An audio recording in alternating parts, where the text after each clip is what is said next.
problema mo na dili niyo na patakon kay kuha na siya ang dugay kay mahubas nga na madugay mo mga matay na yung isda dugay niyo na mahubas kay dugay man madrain na kay dili patag inyo kuha so taas ang level sa inyong outlet dili na madrain ang inyong fish pan o magsige magbanwa sana o magpahubas ng kuha o mag-harvest na kuha pagaloyan. Sunod is maglagay ng apog upang mag-disinfect. Kung saan ang apog, sir? Isa may nakabot o balong apog. Limestone. So, dili ng limestone na kanang makita ng skala na katuwa na itong pwede ipang rayon. Dili na siya mga ng limestone na yan. Nagsko ng limestone. Ang apog na pasabot na is agricultural lime or natong mga ginaling na lime ba. Kaya na siya apog. Kanangkuha na siya. Kanang pulverize na siya na lime. So, sir, ganun magpunta mo ng lime nga ang computation sa pagpunta ni is pila to ka ang wala mo kapitan sa inyong fish pan pila to ka square meter yung fish pan bana ninyo 500 yun siya sakto yun siya 500 sige kung sakto siya 500 na square meter yung fish pan ang ibutang na yung limestone na to is 50 kilos or isa ka sako yung tingin na siya kung palito na naman nagabaligyan na yan dito sa inyo diba so yan ang isa ka sako nga limestone isabuak niyo yung tarong sa inyo ang fish pan sa bottom, sa flooring o sa gilid sa fish pan ang pagsabuak ninyo na. Sir, ano may purpose na sir? Para maputi ang fish pan, para resort. Dili siya no. Ang purpose sa apog or agricultural lime is para ma-neutralize tong acid sa tong yuta. Kung dili siya madala, namo uban nga yuta nga taas yung acidic level. So dili siya madala ko kaugal lang sa kuwan. So ang purpose sa lime is para ma-neutralize tong mga acid sa tong yuta no. So, mao na siya nagatabang ang lime para mo baba ang acidic sa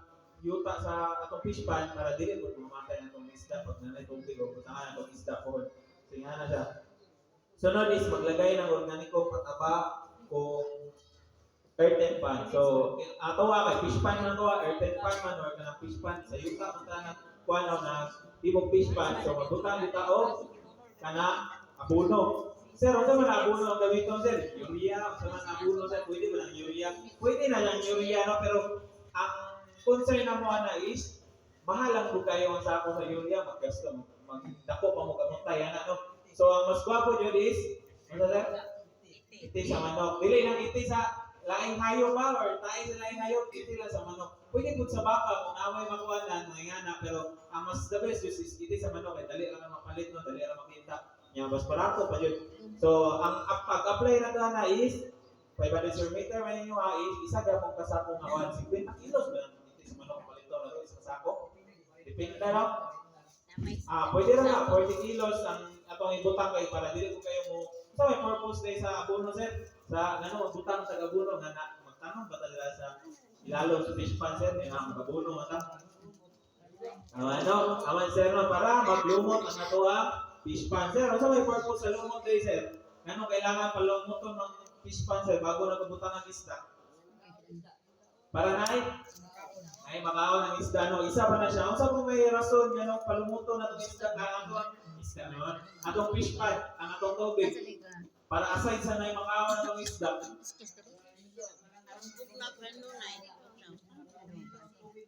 Pero ang main reason nila is para naay mapakaon na natural food ang atuang isda and para madungag o oxygen sa atuang tubig sa atuang fish pan. Sir, ganun madungag ng oxygen ng lumot sir nga pagkuha na sir kay mubuot naman na mawat ka ng oxygen ng tubig.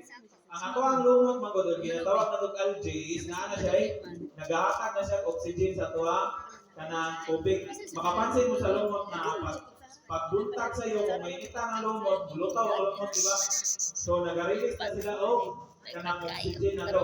So, oxygen sa tubig. So, pag